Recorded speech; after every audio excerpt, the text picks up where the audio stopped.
konsekuensi buruk dari melakukan ibadah, melakukan bid'ah, konsekuensi buruk dari melakukan bid'ah yang dianggap hasanah, dianggap baik. Antara lain sebagai berikut. Yang pertama, halaman 23 saya katakan konsekuensi buruk.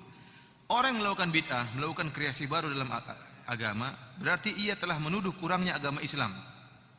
Padahal Allah, atau menuduh Allah belum menyempurnakan agama Islam, karena menurutnya masih ada kesempatan untuk menambah-nambah dalam agama ini. Ini konsekuensi dari orang melakukan bid'ah, berarti seakan-akan dia menganggap agama belum sempurna, maka dia tambah-tambahin. Jadi seakan-akan yang benar harusnya ayatnya turun, Islam tidak akan sempurna sampai munculnya ahlul bid'ah yang terakhir. Kalau sudah muncul ahlul bid'ah penutup, baru sempurna agama ini. Kenapa? Karena masih ada proses penambahan. Agama ini belum sempurna, masih ada proses apa? Penambahan. Kapan penambahan agama ini selesai? Sampai muncul ahlul bid'ah yang terakhir, kreator yang terakhir, kemudian dia meninggal, baru itu sempurna agama. Selama masih ada kreator-kreator yang lain, maka agama belum sempurna, harus ditempel lagi, harus disempurnakan, ditempel. Ini konsekuensi dari kreasi-kreasi bid'ah. Konsekuensi yang kedua, agama Islam senantiasa dalam keadaan kurang, tidak sempurna semenjak zaman Nabi. Benar. Konsekuensinya berarti belum sempurna, masih ada yang kurang bagus, maka ditambah-tambahin lagi dengan ibadah-ibadah baru. Di zaman Nabi tidak ada namanya salat raghaib, di zaman Nabi tidak ada namanya salat nisfu Sya'ban, dibuat sekarang.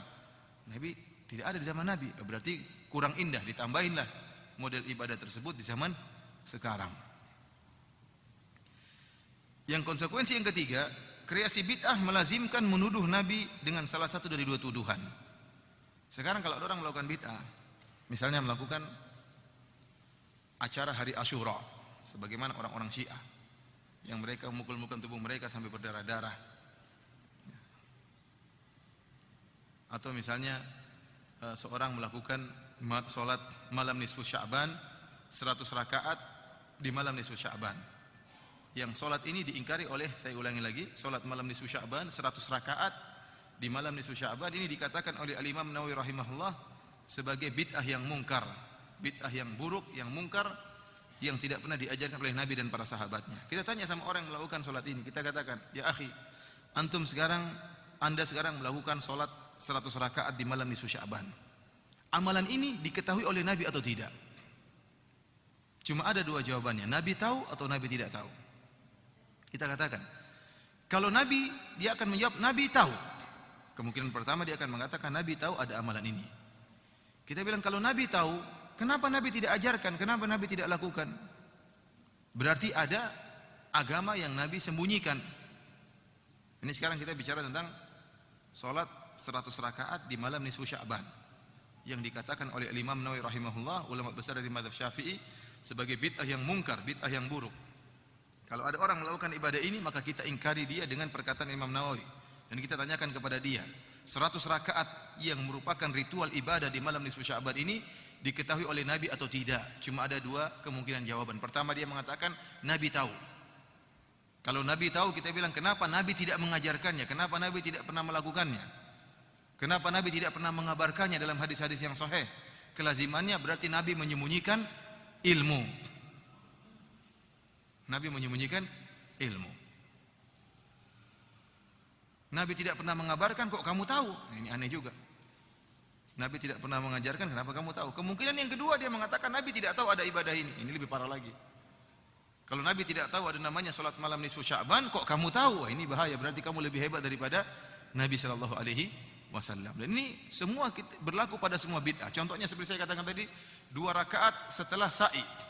Salat 2 rakaat setelah sa'i. Kita bilang Nabi umrohnya cuma tawaf, kemudian salat 2 rakaat, kemudian sa'i. Kenapa kau tambah 2 rakaat setelah sa'i? Kita tanya sama dia, Nabi tahu enggak ada 2 rakaat setelah sa'i? Maka jawaban pertama, kemungkinan pertama dia mengatakan Nabi tahu. Kita katakan kalau Nabi tahu, kenapa Nabi tidak pernah mengabarkan kepada umatnya?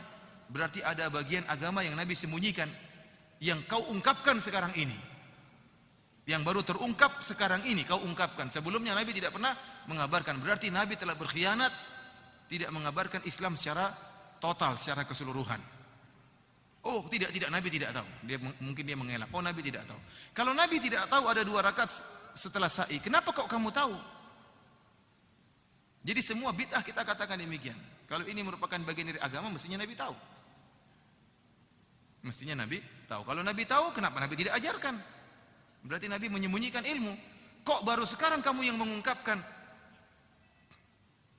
Oleh kerana ini kelaziman dari perbuatan-perbuatan bid'ah. Kemudian halaman 25 saya sebutkan konsekuensi keempat. Konsekuensi dari bid'ah hasanah, berarti Nabi dan para sahabat dan juga para salafus saleh, mereka tidak pernah melaksanakan ibadah ini sehingga mereka terluputkan dari pahala ibadah ini. Seperti tadi contohnya, salat 100 rakaat di malam nisfu Sya'ban. Nabi tidak pernah mengerjakan, para sahabat tidak pernah mengerjakan. Empat imam mazhab tidak pernah mengerjakan. Berarti mereka semua dulu terluputkan dari pahala ini, sedangkan kamu tidak terluputkan kepada kamu. Berarti hebat kamu. Nabi dan para sahabatnya dan juga para imam mazhab mereka tidak pernah mendapatkan pahala solat ini karena mereka tidak pernah solat dengan solat 100 rakaat malam nisfu Sya'ban. Kemudian konsekuensi yang kelima, saya katakan sesungguhnya membuka pintu bid'ah hasanah akan mengantarkan kepada perubahan agama dan juga akan membuka pintu-pintu hawa nafsu, pemikiran dan pendapat.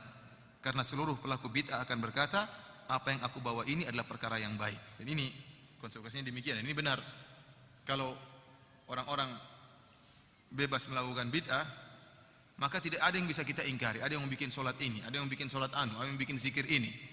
Zikirnya gimana? Hu.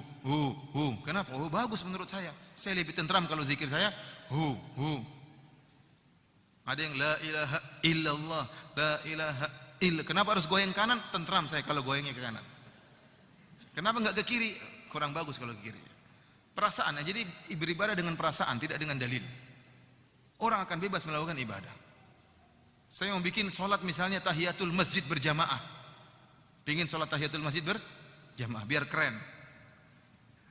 Kita nggak bisa ngelarang. Menurut saya bagus. Kalau kita buka pintu ini, pintu kreasi dalam ibadah ini, maka akan membuka berbagai macam ritual agama sehingga akan mematikan sunnah yang sebenar-benarnya merupakan ajaran Nabi Shallallahu Alaihi Wasallam. Akan muncul macam-macam solat, ya. Akan muncul macam-macam solat, tata cara solat yang tidak pernah diajarkan oleh Nabi Shallallahu Alaihi Wasallam, tata cara zikir yang tidak pernah diajarkan oleh Nabi Shallallahu Alaihi Wasallam, tata cara berakidah, keyakinan yang tidak pernah diajarkan oleh Nabi Shallallahu Alaihi Wasallam, dan setiap kita katakan, dia akan mengatakan ini baik. Oleh karena saya katakan, orang yang membolehkan melakukan bid'ah dalam agama, dia tidak bakalan bisa mengingkari pelaku bid'ah yang lain. Tidak akan bisa dia ingkari. Contohnya orang-orang yang melakukan bid'ah seperti solat malam nisfu Sya'ban 100 rakaat, dia tidak akan bisa membantah orang-orang Syiah yang melakukan hari Asyura dengan memukul-mukulkan tubuh mereka dengan pedang dan rantai-rantai sehingga berlumuran darah di kepala mereka dan badan-badan mereka. Kenapa? Solat malam nisfu Sya'ban sama acara orang-orang Syiah yang membuat tubuh mereka berdarah sama-sama bid'ah, sama-sama kreasi. Maka mereka yang melakukan solat malam nisfu Sya'ban ini tidak bisa mengingkari orang-orang Syiah. Kenapa? Kalau orang Syiah ditanya, kenapa kalian melakukan hal ini? Ini kebodohan, mukul-mukul tubuh sampai keluar darah, ini merupakan kebodohan. Mereka akan mudah dengan menjawab, kami melakukan ini adalah kebaikan karena kami ingin merasakan kepedihan dan kepiluan, kesakitan yang dirasakan oleh Al-Husain. Tujuan mereka baik. Mereka mukul-mukulkan tubuh supaya kata mereka kita bisa merasakan penderitaan yang dirasakan oleh Al-Husain bin Ali bin Abi Thalib tatkala dibunuh di Karbala radhiyallahu taala anhu. Oh, itu tidak baik lah. Tidak bisa. Menurut kami baik. Menurut kami baik. Oleh saya katakan orang yang bolehkan melakukan bid'ah hasanah, ya, kreasi dalam ibadah, maka akan memunculkan berbagai macam aliran dan mereka tidak bisa saling menyalahkan, masing-masing bebas. Karena dasar hukumnya adalah menurut saya, perasaan saya baik, maka saya berhak melakukannya.